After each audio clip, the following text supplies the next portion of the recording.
এই জন্য আমরা দেখেছেন যে 11টি দল আমরা হাতে হাত মিলিয়েছি।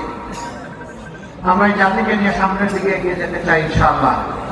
যুবক যুবতী ভাই বোনেরা, আমরা আল্লাহর মেহেরবানিতে তোমাদের হাতে বেকার ভাতা তুলে দেব না।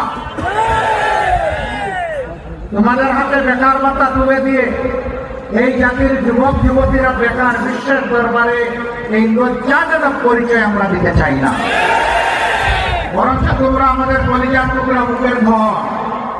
আমরা তোমাদেরকে দক্ষ জনগণ হিসেবে গড়ে তোলার জন্য যা দরকার তাই করব। এরপরে তোমাদের হাতে হাতে সম্মানের কাজকে আমরা তুলে দেব। তখন তোমরা হবে গর্বিত নাগরিক, বুক ফুলিয়ে বলবে আমিও বাংলাদেশের উন্নয়নে অবদান রেখে চলেছি, আমি বাংলাদেশের একজন দক্ষ। আমরা সেই দক্ষতা এবং প্রাপ্যতার ভিত্তিতে কাজ হাতে তুলে দিতে চাই।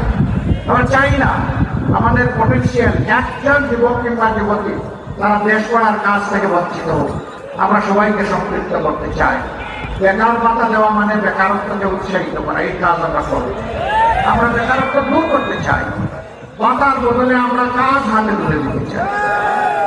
যুবকরা মন খারাপ করেছেন দেখে হাত তুলে বলেন তো, আপনারা কি বেকার ভাতা নিতে চান? আপনারা আপনাদের দক্ষ হাত কাজের জন্য পেরেশান হয়ে খোলা রাখবেন, সে হাত আমরা ভরে দেবো ইনশাআল্লাহ।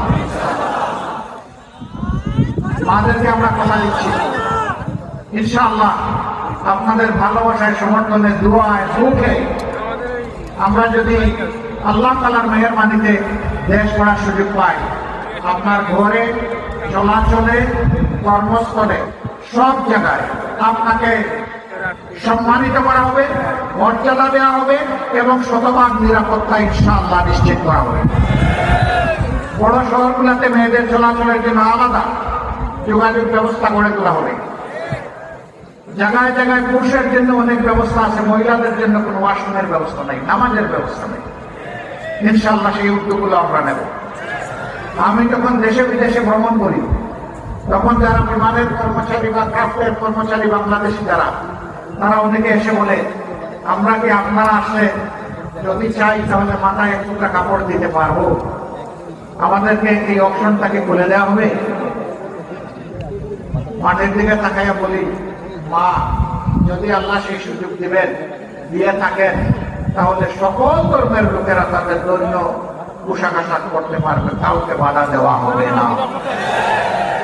তোমার জন্য তোমার দুয়ার, অন্যের জন্য অন্যের দুয়ার চলে যাবে, কোনো সমস্যা নেই।